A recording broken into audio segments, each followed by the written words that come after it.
Oke, selamat malam lagi.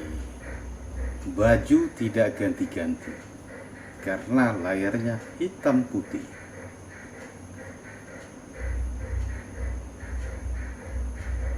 Baik,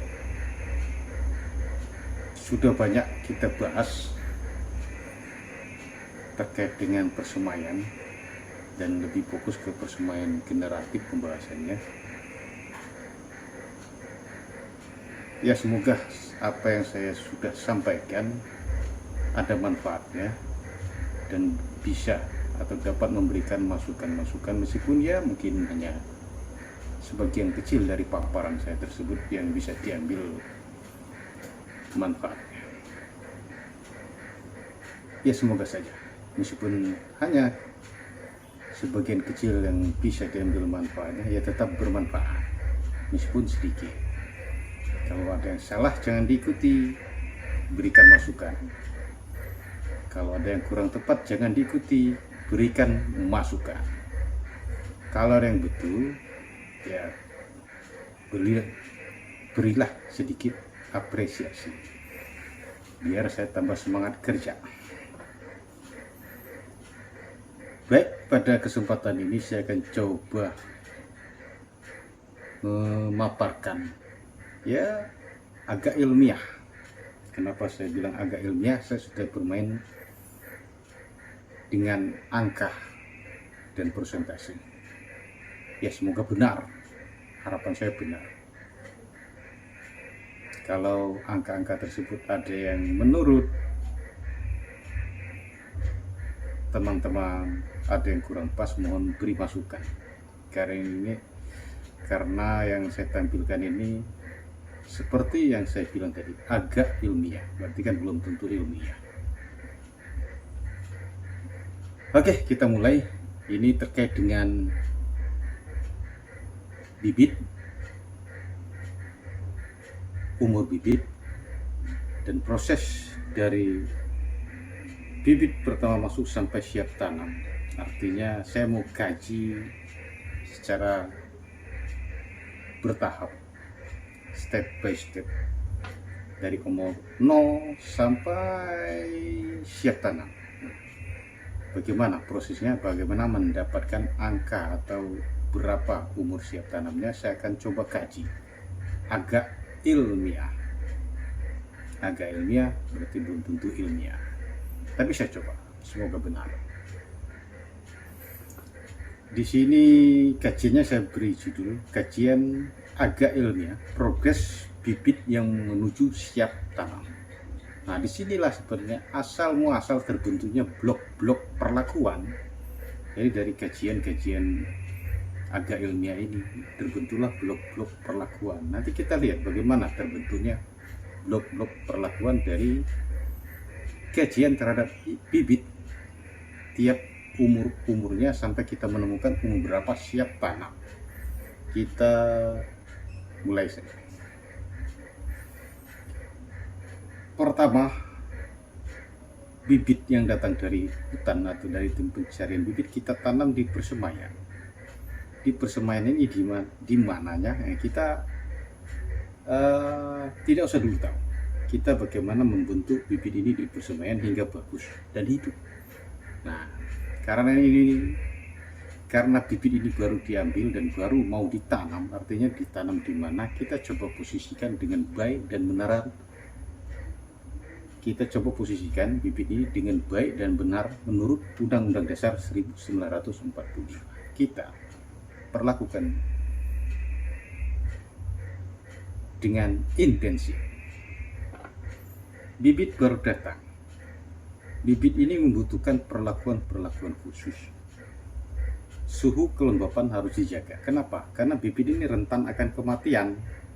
Bibit baru dari hutan kita ambil, terkadang jarak dari hutan ke persemaian itu jauh, artinya kan perlu perlakuan khusus karena bibit ini stres, rentan akan kematian. Apa harus dilakukan? Kita harus memposisikan bibit ini sesuai dengan kondisi yang dimau bibit tersebut. Apa itu? Suhu harus terjaga, kelembapan harus terjaga, kemudian intensitas cahaya matahari pun harus sangat terjaga. Dalam artian apa? tidak boleh langsung full. Jadi harus mulai bertahap dari intensitas cahaya masuk sangat kecil dulu. Nah, dari sini perlakuan pertama yang harus kita buat adalah membuat sungkup. Naungan pasti, naungan kita mulai dengan cahaya terkecil, misalnya cahaya masuk 25%. Jadi di dalam 25% pada saat bibit pertama masuk, kita tanam di bedeng, bedeng kita beri sungkup. Tujuan sungkup itu adalah untuk mempertahankan suhu dan kelembapannya. Tujuan dari paranet naungan itu hanya masuk 25%. Saya mengatur intensitas cahaya masuk, jangan sampai kelebihan intensitas cahaya bibit layu. Nah, itu sungkupan berfungsi untuk menjaga suhu dan kelembapan di dalam bedeng tersebut. Jadi itu. Jadi ini kita anggap bulan pertama. Jadi kalau bulan pertama bibit kita tanam dan kita sungkup. Lalu apakah kita sudah tahu persentase hidup dan matinya? Belum. Jadi persentase hidup kita belum tahu, persentase mati pun kita belum tahu karena masih disungkup. Tidak boleh kita ganggu kecuali untuk hal-hal tertentu kalau memang diperlukan, seperti kalau perlu penyiraman atau apa. Kemudian naungan sudah kita jelaskan tadi. Paranetnya hanya 25% cahaya masuk, artinya apa? 25% cahaya masuk kemudian ditambah sungkup bedeng, artinya kita anggap intensitas cahaya masuk sudah berkurang lagi dari 25% ditambah sungkup, ya kita anggap 80%. Naungan cahaya masuk hanya 20%. Jadi itu. Kemudian terkait dengan proses fisiologi tanaman, kan tanaman baru, artinya kita ambil dan baru tanam, ini mulai proses fisiologi tanaman terganggu, proses fotosintesnya masih terganggu. Kenapa? Karena jenis yang kita tanam ini, bibit yang kita tanam ini hanya berusaha untuk sembuh dari masa kritisnya. Artinya apa? Sembuh dari masa kritis, hanya berusaha untuk hidup. Nah, makanya kita berusaha untuk membantu sebagaimana supaya bibit tersebut hidup dengan menjaga intensitas cahaya matahari masuk hanya 20%, kemudian memberikan sungkup untuk menjaga suhu dan kelembapannya. Jadi itu. Lalu kalau proses fisiologinya kita anggap itu masih berjalan, kita presentasikan saja. Kita anggap proses fisiologi pada tanaman tersebut yang baru kita tanam, baru kita sungkup adalah 0-30%. Kenapa? Karena hanya fokus untuk hidup.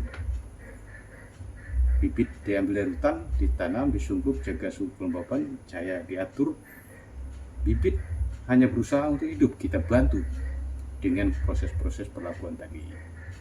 Jadi kita anggap proses fisiologinya masih berjalan tidak normal, 0-30%. Kemudian kriteria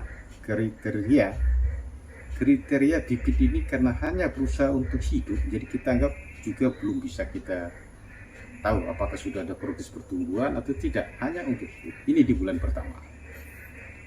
Lalu sifatnya ya jelas meningkat, artinya dari mau mati ke mau hidup itu sifatnya tetap, meskipun sedikit kita anggap meningkat.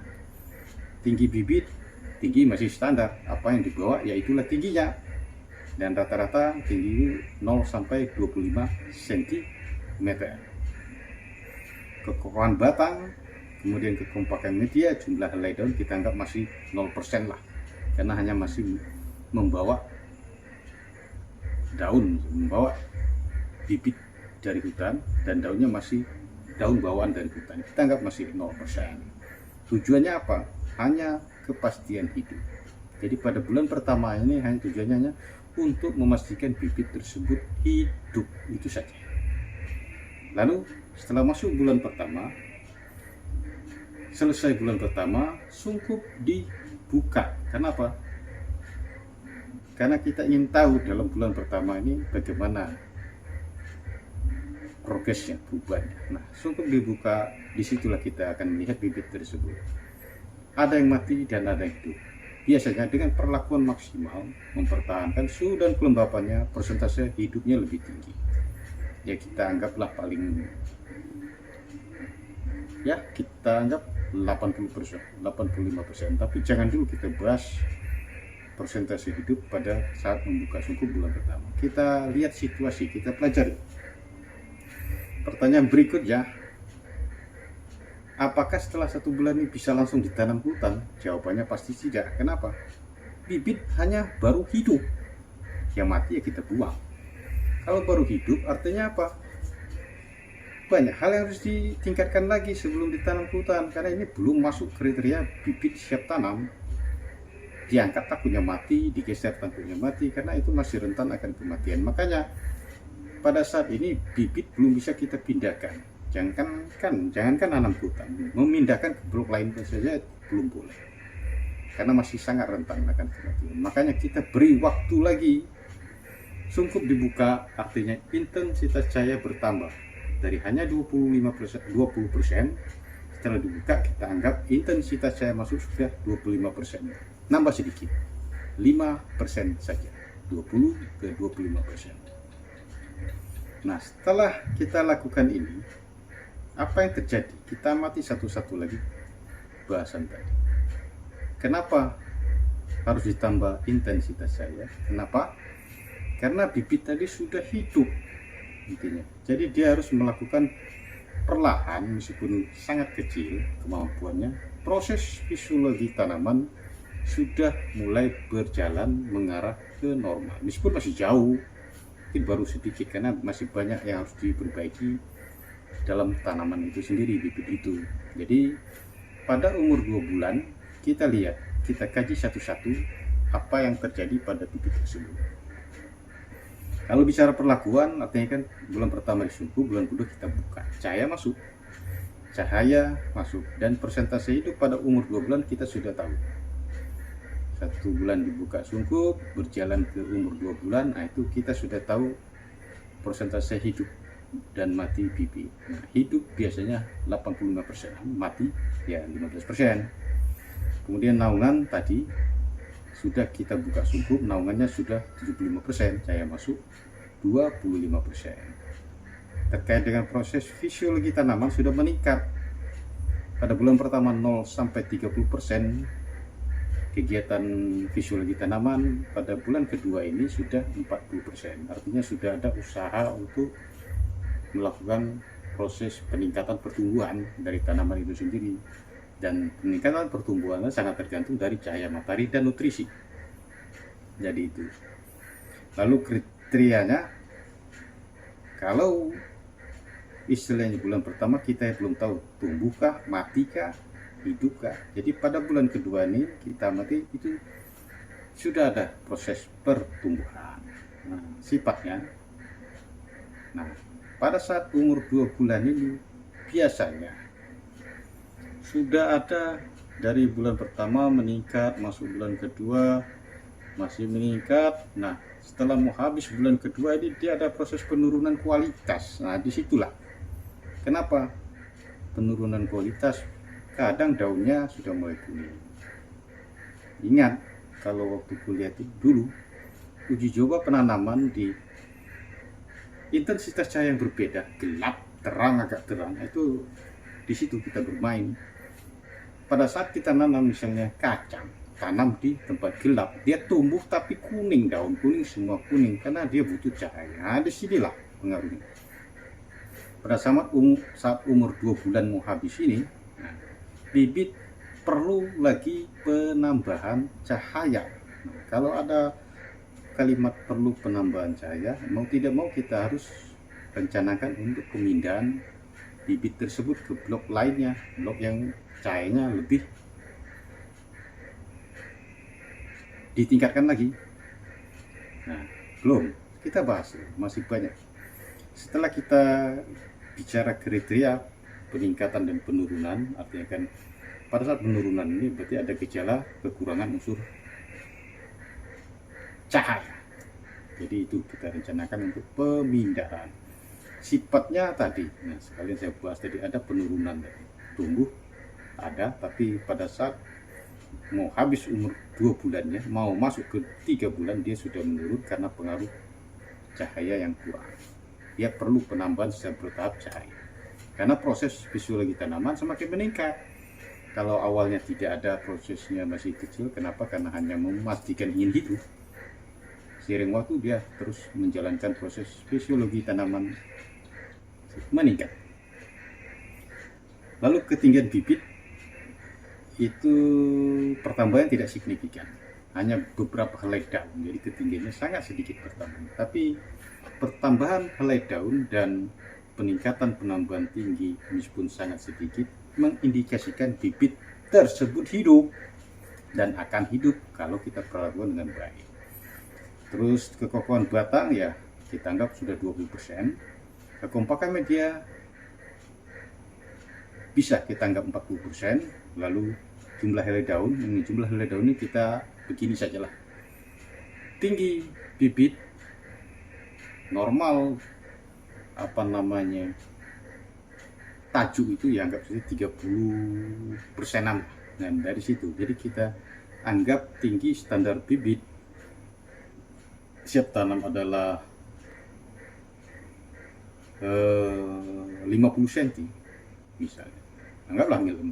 Kalau penambahan sedikit tadi ya kita anggap persentasenya masih kecil ya, persentase penambahan jumlah helai daun baru kita anggap 10%. Nah, tujuan di blok ini, tujuan dari perlakuan pertama ini pada umur 1 dan 2 bulan ini sebenarnya kalau kita lihat dari penjelasan hanya memastikan bibit tersebut hidup, itu saja.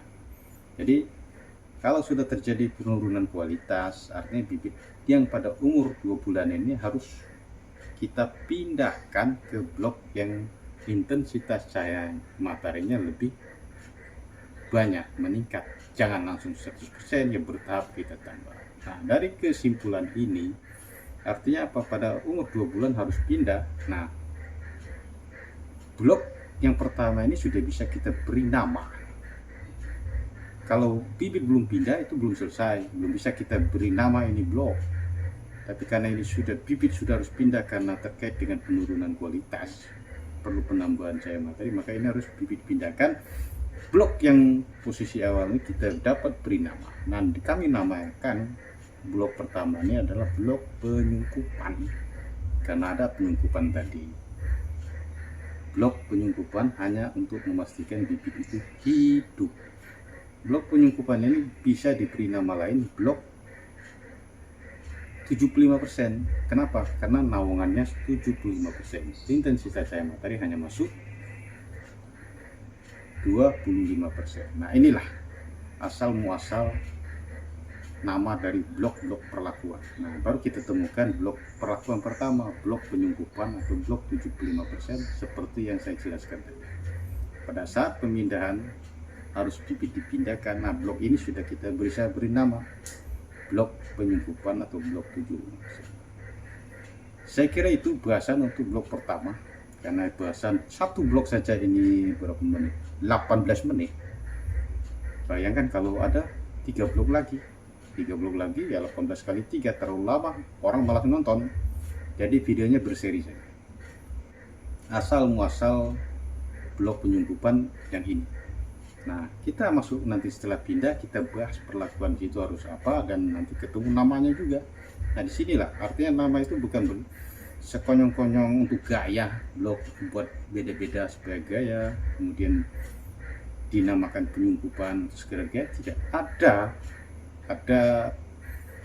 istilahnya asal muasalnya, ada analisanya dan ada ya pengamatannya. Makanya dinamakan blok penyungkupan karena pada umur 2 bulan bibit di sini harus sudah pindah. Nah, proses perlakuan selama umur 0 sampai 2 bulan ini adalah proses-proses pemastian bibit tersebut hidup, yaitu blok penyungkupan atau blok dengan naungan 75% atau blok 75%. Inilah nama pertama sudah kita dapatkan, kita bahas. Pada saat sudah pindah, nah di mana dipindah, nah kita cari tahu pindah kemana bibit setelah keluar dari blok penyungkupan. Baik, kita tunggu video berikutnya, sambungan dari video ini terkait dengan kajian agak ilmiah. kajian agak ilmiah bibit menuju siap tanam. Oke, kita seruput kopi dulu sebelum menyambung video berikutnya. Gaspol itu kata Denny Siregar. Begitulah kura-kura kata Halifur Rahman. Kita tunggu, kita lanjut video.